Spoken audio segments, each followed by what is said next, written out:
Hi எல்லாருக்கும் வணக்கம். நம்ம அழகே அழகு சீரியலில் நம்ம சுரேஷே தங்கராஜை அரெஸ்ட் பண்ணி லாக்கப்பில் போட போகிறாரு. தங்கராஜ் லாக்கப்லேருந்து வெளியே ரிலீஸ் ஆகி வர்றதுக்கு யார் காரணமாக இருக்க போகிறா தெரிஞ்சுக்கிறதுக்கு முன்னாடி இந்த வீடியோக்கு ஒரு லைக் போட்டுக்கோங்க. ஸோ பார்த்தீங்கன்னா நம்ம சுரேஷும் அழகுமதியும் ஒன்றா காரில் வரும்போது மலர் அண்ணி சுரேஷ் அண்ணன் எதை வாங்கி கொடுத்தாலும் சாப்பிடுவார். ஆனால் நான் வாங்கி கொடுத்தேங்கிற ஒரே காரணத்துக்காக எதையுமே சாப்பிட மாட்டேங்கிறியா அப்படின்னு நம்ம மதிக்கிட்ட சுரேஷ் சண்டை போட, நீங்கள் வாங்கி கொடுத்தீங்க அப்படிங்கிறதுக்காக பிடிக்காததெல்லாம் சாப்பிட முடியாது, என்கிட்ட என்ன வேணும் அப்படின்னு ஒரு கேள்வி கேட்டிங்களா அப்படின்னு நம்ம மதி கேள்வி கேட்க, சுரேஷ் உன்னை கூட்டிக்கிட்டு குன்னக்குடி வரைக்கும் வந்ததே தப்பு, நான் பாட்டு தனியாக வந்திருந்தேன்னா இந்நேரம் நான் சென்னைக்கும் போய் சேர்ந்துருப்பேன், என் வேலையும் பார்க்க ஆரம்பிச்சிருப்பேன் அப்படின்னு இவர் ஒரு பக்கம் திரும்பிக்க, நம்ம மதி ஒரு பக்கம் திரும்பிக்க, அவங்க ட்ராவலே அவங்க ரெண்டு பேரும் சண்டை போடுறதுக்கு கூட ஒரு காரணமாக அமைஞ்சிருச்சு. இன்னொரு பக்கம் பார்த்தீங்கன்னா பாக்கியராஜ் மலருக்கு பிடிக்குமே அப்படின்னு கருப்பட்டி மைசூர் பாக் வாங்கிட்டு வராரு. அதை வாங்கி வாயில் போட்டுக்கிட்டு ராஜலக்ஷ்மி ஏதாவது ஒரு காரம் வாங்கிட்டு வரக்கூடாதா அப்படின்னு சொல்லிட்டு கோயிலுக்கு கிளம்புறாங்க. இன்னைக்கு கோயிலில் 5 மணிக்கு விசேஷ பூஜை இருக்குது, நாங்கள் கோயிலுக்கு போயிட்டு வரோம் அப்படின்னு பாக்கியராஜ்கிட்ட சொல்லிட்டு அவங்க ரெண்டு பேரும் நடந்தே கிளம்பிடுறாங்க. என்னங்க அங்கே போர்டை பார்த்தீங்களா, இன்னைக்கு பிரசாத உபயம் நம்ம மாப்பிள்ளை தங்கராஜ் தானா அப்படின்னு நம்ம ராஜலக்ஷ்மி வாயை பொழந்துக்கிட்டு சொல்ல, ராகவனும் ஆமாம் மாப்பிள்ளை இந்த மாதிரி நல்ல விஷயம்லாம் நிறைய பண்ணிக்கிட்டு இருக்காரு, நீ ஏண்டி கோயிலுக்கு கிளம்புற நேரத்தில் அவன் வாங்கிட்டு வந்தான்னு ஸ்வீட் எடுத்து வாயில் போட்டுட்டு வர அப்படின்னு ராஜலக்ஷ்மியை ராகவன் கேட்க, நல்லா இருக்கான்னு பார்த்தேன், கருப்பட்டியில் செஞ்சுருப்பாங்க போல், எங்கே வாங்கினாங்களோ தெரியல, நல்லாவே இல்லைங்க அப்படின்னு ராஜலக்ஷ்மி சொல்லிக்கிட்டே கோயிலுக்கு போயிடுறாங்க.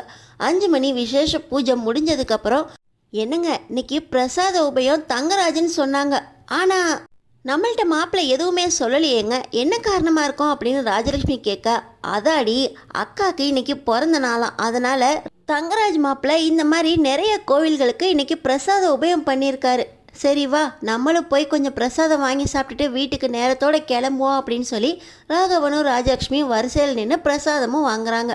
என்னங்க கொஞ்சம் ஓரமாக உட்காருவாங்க, 2 முட்டியும் ரொம்ப வலிக்குதா அப்படின்னு ராஜலக்ஷ்மி ராகவனும் ஒரு பக்கமாக போய் உட்காந்து கையில் இருக்க பிரசாதத்தை ராஜலக்ஷ்மி வாயில் போடுறாங்க. என்னங்க கொஞ்சம் தலை சுற்றுற மாதிரி இருக்குங்க அப்படின்னு சொல்ல, பாக்கியராஜ் வாங்கிட்டு வந்த ஸ்வீட்டை சாப்பிடாதன்னு சொன்னேன், கேட்டியா, அவன் எந்த கடையில் வாங்கினானோ அதுதான் தலை சுற்றி உனக்கு ஃபுட் பாய்சன் ஆயிடுச்சுன்னு நினைக்கிறேன், சரி வா வீட்டுக்கு போய் கொஞ்சம் சுக்கு கஷாயம் வச்சு குடிப்போம் அப்படின்னு ராகவன் ராஜலக்ஷ்மியை கூப்பிட, என்னால் எந்திரிக்கவே முடியல அப்படின்னு அப்படியே மயங்கி சரிகிறாங்க ராஜலக்ஷ்மி. உடனே அங்கேருந்து ராஜலக்ஷ்மியை ராகவன் ஹாஸ்பிட்டல்லையும் அட்மிட் பண்ணிடுறாரு. ராஜலக்ஷ்மி மாதிரி அந்த கோயிலில் பிரசாதம் சாப்பிட்ட ஒரு 4-5 பேர் மறுபடியும் அதே மாதிரி ஹாஸ்பிட்டலில் சுற்றி அட்மிட் ஆகுறாங்க. இன்னொரு பக்கம் ராஜலக்ஷ்மியை ஹாஸ்பிட்டலில் அட்மிட் பண்ணியிருக்கோம் அப்படின்னு பாக்கியராஜுக்கு ராகவன் கால் பண்ணி சொன்ன உடனே நம்ம மலர், ஐயோ என்னாச்சோங்க, எதுக்குங்க அத்தையை ஆஸ்பத்திரியில் அட்மிட் பண்ணியிருக்காங்க அப்படின்னு ராகவியை கூட்டிக்கிட்டு வேகமாக ஹாஸ்பிட்டலுக்கு ஓடி வராங்க. அத்தை என்னாச்சத்த அப்படின்னு நம்ம மலர் பதறி போக, எல்லாமே உன் புருஷனோட கைங்கரியம்தான், கோயிலுக்கு கிளம்புறோன்னு சொல்கிற நேரத்தில் உன் புருஷன் ஏதோ ஒரு ஸ்வீட்டை வாங்கிட்டு வந்தானே, அதை தின்னுட்டு தான் எனக்கு இந்த மாதிரி மயக்கமே வந்துருச்சு, எந்த கடையில் வாங்கினதோ என்னவோ இப்படி ஹாஸ்பிட்டலில் கொண்டு வந்து சேர்த்துட்டான் என் புள்ள பாக்கியராஜ். டேய் பாக்கியராஜ், ஸ்வீட் வாங்குறது கூட ஒரு நல்ல கடையாக பார்த்து வாங்க மாட்டியாடா அப்படின்னு இந்த ராஜலக்ஷ்மி சொல்ல, அம்மா அது ரொம்ப நல்ல ஸ்வீட் தான்ம்மா, நான் மலருக்கு பிடிக்குமேனு பார்த்து அந்த கடையில் தேடி பிடிச்சி வாங்கிட்டு வந்தேன், அதான் நான் பார்த்தேன் திடீர்னு ஸ்வீட் வாங்கிட்டு வந்துட்டியே அப்படின்னு, உன் மலருக்கு பிடிக்கும் அப்படின்னு கண்டது கடியதையும் வீட்டுக்கு வாங்கிட்டு வந்தா அவளுக்கு மட்டும் கொடுத்து தொலைய வேண்டியதானே, எதுக்கு அம்மா அப்பா அப்படின்னு எங்கள்கிட்டையும் நீட்டுற, இங்கே பார் நீ கொடுத்த ஸ்வீட்டை கொஞ்சம் தான் வாயில் போட்டேன், அதுக்கே எனக்கு கோயிலுக்கு போய் கொஞ்ச நேரம் உட்கார முடியல, தலை சுற்றிக்கிட்டு மயக்கமே வந்துருச்சு அப்படின்னு இந்த ராஜலக்ஷ்மி நம்ம பாக்கியராஜ சொல்ல, அம்மா நீங்கள் சாப்பிட்டது ஒரு வாய், சும்மா பேருக்கு எடுத்து வாயில் போட்டுக்கிட்டு இதுக்காக மயக்கம் வந்துருச்சுன்னு சொல்கிறீங்களேம்மா அப்படின்னு இந்த ராஜலக்ஷ்மி கிட்ட சொல்கிறாங்க. உடனே இந்த ராகவனும், ஆமாண்டா உங்கள் அம்மாவுக்கு கொடுத்தா உங்கள் அம்மா மயக்கம் போட்டு விழுந்துட்டா, நான் சாப்பிடல, நான் மயக்கம் போட்டு விழலை பார்த்தியா அப்படின்னு இந்த ராகவனும் ஜால்ரா போடுறாரு. உடனே பாக்கியராஜ், அம்மா நானும் தான் அந்த ஸ்வீட் சாப்பிட்டேன், ராகவிக்கு கொடுத்தேன், மலருக்கு கொடுத்தேன், ஸ்ருதிக்கு சித்துக்கெல்லாம் கொடுத்தேன், அவங்களுக்கெல்லாம் ஒன்றுமே ஆகலையேம்மா, நீ சாப்பிட்டுட்டு உனக்கு மட்டும் ஆயிடுச்சுன்னு சொல்கிறியம்மா, நீங்களாம் வயசு பிள்ளைங்கடா.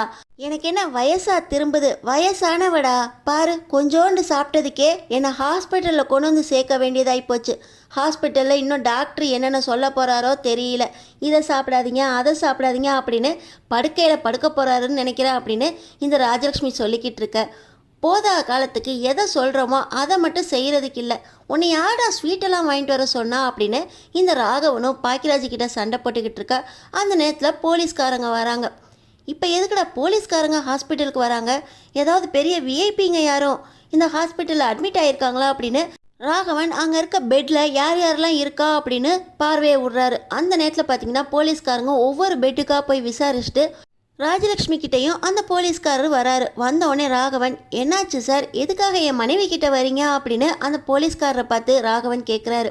நீங்கள் அம்பத்தூர் அம்மன் கோவிலுக்கு பூஜைக்கு வந்திருந்தீங்க தானே அப்படின்னு அந்த போலீஸ்காரர் ராஜலக்ஷ்மி கிட்ட கேட்க, ஆமாம் சார், 5 மணிக்கு சிறப்பு பூஜை வச்சுருந்தாங்க. அந்த பூஜைக்கு நானும் என் வீட்டுக்காரும் வந்திருந்தோம். அங்கே தான் கொஞ்சம் மயக்கமாயிடுச்சு.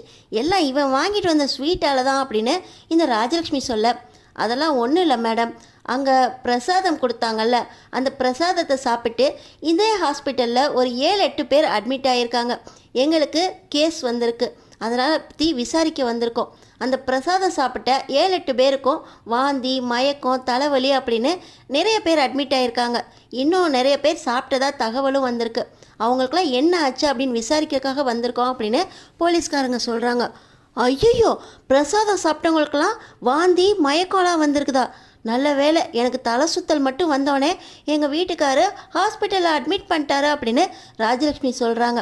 இப்போ ராகவன், நானும் தான் பிரசாதம் வாங்கினேன், எனக்கு ஒன்றும் ஆகலையே, எல்லாம் இவன் வாங்கிட்டு வந்த ஸ்வீட் தான் போலீஸ்கார் அப்படின்னு இந்த ராகவன் சொல்ல, அதெல்லாம் ஒன்றும் இல்லை மேடம், ஸ்வீட் சாப்பிட்டு நீங்கள் எவ்வளோ நேரம் இருக்கும், இந்த பிரசாதம் எப்போ சாப்பிட்டீங்க அப்படின்னு அந்த போலீஸ்கார் ராஜலக்ஷ்மி கிட்டே கேட்க, அது பிரசாதம் சாப்பிட்டு ஒரு 2-3 நிமிஷம் இருக்கும், ஸ்வீட் சாப்பிட்டு ஒரு மணி நேரம் இருக்குமே அப்படின்னு சொல்ல, அப்படியா, அந்த பிரசாதத்தை சாப்பிட்டவங்களுக்கு தான் இந்த வாந்தி, மயக்கம், தலைவலி எல்லாமே வந்திருக்கு. ஆமாம் சார், நீங்களும் பிரசாதம் வாங்கினேன்னு சொன்னீங்களே, நீங்கள் பிரசாதம் சாப்பிட்டீங்களா அப்படின்னு அந்த போலீஸ்காரு ராகவன் கிட்ட விசாரிக்க, இல்லை, இவ கூட பேசிக்கிட்டே கையில் தான் வச்சுருந்தேன், அதனால தான் நான் சாப்பிட்ல அப்படின்னு சொல்ல, நீங்கள் சரியான வேலை செஞ்சீங்க, அந்த பிரசாதத்தை சாப்பிட்டதுனால தான் இந்த மேடம் மயக்கம் போட்டு விழுந்திருக்காங்க அப்படின்னு போலீஸ்காரங்க சொன்ன உடனே இப்போ ராகவனுக்கு மனசுக்குள்ளே உதிக்குது. இன்றைக்கி பிரசாத உபயம் மாப்பிள்ளை தங்கராஜ் அப்படின்னு அங்கே போர்டில் போட்டிருந்துச்சு அப்படின்னு மனசுக்குள்ளே யோசிக்கிறாரு. இப்போ அந்த போலீஸ்காரரும், இன்றைக்கி பிரசாதம் கொடுத்தவங்க அவங்க வீட்டிலே செஞ்சு கோயிலுக்கு கொண்டு வந்து கொடுத்துருக்காங்க, என்ன காரணம்னு அவங்கள விசாரிக்கிறதுக்காக எஸ்ஐ அங்கே போயிருக்காரு அப்படின்னு போலீஸ்காரங்க சொல்கிறாங்க. என்னது, எஸ்ஐ மாப்பிள்ளை வீட்டுக்கு போயிருக்காங்களா அப்படின்னு இங்கே நம்ம ராகவனுக்கு தூக்கி வாரி போட்டுருது. ராஜலக்ஷ்மியும், ஓஹோ, பிரசாதம் சாப்பிட்டவங்க நிறைய பேர் இந்த ஆஸ்பத்திரியில் அட்மிட் ஆகிருக்காங்களா, இந்த உபயம் பண்ணவங்கள ஃபஸ்ட்டு நீங்கள் தூக்கி ஜெயிலில் போடுங்க சார் அப்படின்னு ராஜலக்ஷ்மியும் சொல்ல, நீங்கள் சொல்லாட்டினாலும் நாங்கள் கண்டிப்பாக அவரை அரெஸ்ட் பண்ண தான் போகிறோம் மேடம் அப்படின்னு அந்த போலீஸ்கார் சொல்லிட்டு அங்கேருந்து கிளம்பி போயிடுறாங்க.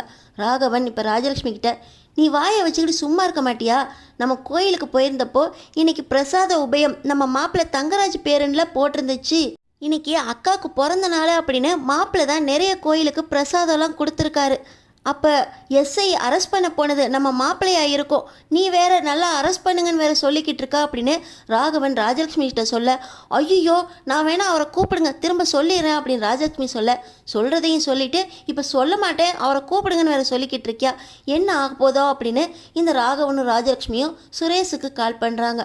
இன்னொரு பக்கம் நம்ம மதியம் சுரேஷும் ஒருத்தர் மூஞ்சை திருப்பிக்கிட்டு காரில் ட்ராவல் பண்ணும்போது நம்ம சுரேஷுக்கு கால் வருது. நம்ம சுரேஷுக்கு கால் பண்ணது அம்பத்தூர் இன்ஸ்பெக்டர். இன்னைக்கு இந்த அம்மன் கோவிலில் பிரசாதம் சாப்பிட்டவங்க 7-8 பேர் வாந்தி மயக்கம் அப்படின்னு அட்மிட் ஆகியிருக்காங்க. அதுக்கெல்லாம் காரணம் அந்த கோயிலில் கொடுத்த பிரசாதம் தான். பிரசாதத்தை உபயோகம் பண்ணது தங்கராஜ் அப்படின்னு எங்களுக்கு இன்ஃபர்மேஷன் வந்திருக்கு. நீங்கள் ஆஃப் டே தானே பர்மிஷன் கேட்டிருக்கீங்க, உங்கள் பர்மிஷன் இப்போ 9 மணியோட முடியுது. அம்பத்தூரில் தங்கராஜன் ஒருத்தர் தொழிலாளர் சங்க தலைவராக இருக்கார், அவரை நீங்கள் அரெஸ்ட் பண்ணி லாக்கப்பில் போட்டுட்டு அதுக்கப்புறம் நீங்கள் எனக்கு இன்ஃபர்மேஷன் கொடுங்க, நானும் அங்கே வந்துடுறேன் அப்படின்னு இன்ஸ்பெக்டர் கால் பண்ண உடனே ஓகே சார் அப்படின்னு சொல்லி சுரேஷும் நம்ம நேராக அம்பத்தூர் ஸ்டேஷனுக்கு போயிடுவோம் அப்படின்னு டிரைவர்கிட்ட சொல்கிறாரு. நான் இங்கே இருக்கேனே, என்னை நீங்கள் வீட்டில் இறக்கி விட்டுட்டு அப்புறமா ஸ்டேஷனுக்கு போங்க அப்படின்னு நம்ம மதி சொல்கிறாங்க. இல்லை, அவசரமான வேலை இருக்குது, என்னை ஸ்டேஷனில் இறக்கி விட்டுட்டு நீ அங்கே போ அப்படின்னு சொல்ல, நம்ம சுரேஷும் யார் அது அம்பத்தூரில் நம்மளுக்கு தெரியாமல் தங்கராஜா அப்படின்னு யோசிக்கிறாரு. அங்கே போய் இன்ஃபர்மேஷன்லாம் கலெக்ட் பண்ணி பார்க்கும்போது, மாமா உங்களையா நான் அரெஸ்ட் பண்ண சொன்னாங்க அப்படின்னு நம்ம சுரேஷுக்கு தங்கராஜ் வீட்டு அட்ரஸை பார்த்த உடனே அவ்வளோ அதிர்ச்சி ஆயிடுது. நம்ம சுரேஷ் நேராக தங்கராஜ் வீட்டுக்கு போகிறாரு. அங்கே பார்த்தா தங்கராஜ் ஒரே பரபரப்போடு இருக்கார். அவருக்கு நிறைய நியூஸ் வந்திருக்கு, நிறைய பேர் இப்படி வாந்தி மயக்கம் அப்படின்னு அட்மிட் ஆகியிருக்காங்க அப்படின்னு. அந்த நேரத்தில் சுரேஷ் வந்தோடனே, மச்சான் பாரு மச்சான், எனக்கு நிறைய நியூஸ் வருது. நான் தான் இன்றைக்கி அம்மாவுக்கு பிறந்த நாள் அப்படின்னு நிறைய கோவிலுக்கு பிரசாதம் உபயோகம் பண்ணேன். அதை சாப்பிட்டவங்க நிறைய பேருக்கு வாந்தி மயக்கம் வந்திருக்கான். எனக்கு என்ன பண்ணுறதுனே புரியல மச்சான் அப்படின்னு நம்ம தங்கராஜ் சுரேஷ் கிட்ட சொல்ல, சார் நான் உங்களை அரெஸ்ட் பண்ண வந்திருக்கேன், ஐஎம் எஸ்ஐ சுரேஷ் அப்படின்னு அரெஸ்ட் வாரண்ட்டை சுரேஷ் நம்ம தங்கராஜ் கிட்ட காட்ட, மச்சான் என்னடா சொல்கிற, சார் நான் எஸ்ஐ சுரேஷ், இதோ அரெஸ்ட் வாரண்ட் அப்படின்னு ரொம்பவே கட் அண்ட் ரைட்டாக நம்ம சுரேஷ் தங்கராஜை பற்றி சொல்ல, நம்ம தங்கராஜ் அரெஸ்ட் பண்ணுங்க அப்படின்னு கையை நீட்டிடுறாரு. நம்ம சுரேஷும் மனசே இல்லாமல் தங்கராஜை கை விலங்கு போட்டு அரெஸ்ட் பண்ணி ஸ்டேஷனுக்கு கூட்டிகிட்டு போகிறாரு. ரேவதி நம்ம சுரேஷை பார்த்தோன்னே, டேய் என்னடா நடக்குதுங்க, மாமாவை எதுக்கடா அரெஸ்ட் பண்ணுறா அப்படின்னு கேட்க, நீங்கள் எல்லா விஷயத்தையும் ஸ்டேஷனில் வச்சு பேசிக்கோங்க அப்படின்னு சுரேஷ் சொல்லிட்டு ஸ்டேஷனுக்கு போயிடுறாரு. மச்சான் வேலை வாங்கி கொடுத்தவனையே அரெஸ்ட் பண்ணிட்டியடா அப்படின்னு தங்கராஜ் சுரேஷ் கிட்ட கேட்க, மாமா என்னாச்சு மாமா, அந்த பிரசாதத்தில் எப்படி மாமா பாய்சன் ஆச்சா அப்படின்னு சுரேஷ் வண்டியில் போகும்போதே கேட்க, எனக்கும் தெரியல மச்சான் அப்படின்னு தங்கராஜ் புலம்பிக்கிட்டே வர, நான் இதுக்கு ஒரு வழி பண்ணுறேன் மாமா, ஆனால் எனக்கு மேல் இடத்துலேருந்து ஆர்டர் வந்திருக்கு உங்களை அரெஸ்ட் பண்ண சொல்லி. இப்போ எல்லாருமே உங்களுக்கு ஆப்போசிட்டாக இருக்காங்க மாமா, ஆதாரங்களும் உங்களுக்கு ஆப்போசிட்டாக இருக்குது, என்னால் எதுவும் செய்ய முடியல மாமா அப்படின்னு சுரேஷ் தங்கராஜ்கிட்ட விளக்கமாக சொல்லிட்டு வராரு.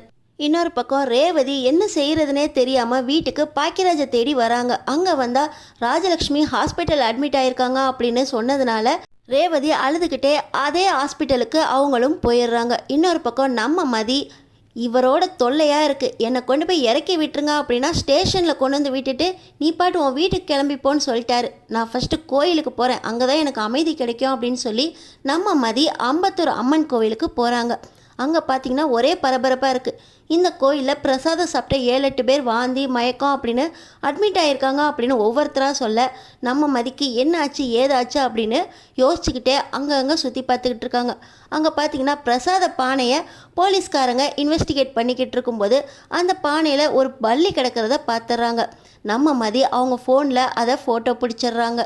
ஓ, இந்த விசாரணைக்காக தான் சுரேஷ் நேராக அம்பத்தூர் ஸ்டேஷனுக்கு போயிட்டாரா, இந்த விஷயத்த முதல்ல சொல்லணும், யார் மாட்டிக்கிட்டாங்களோ என்னவோ அப்படின்னு சொல்லி நம்ம மதி அம்பத்தூர் ஸ்டேஷனுக்கே மறுபடியும் போக சொல்கிறாங்க.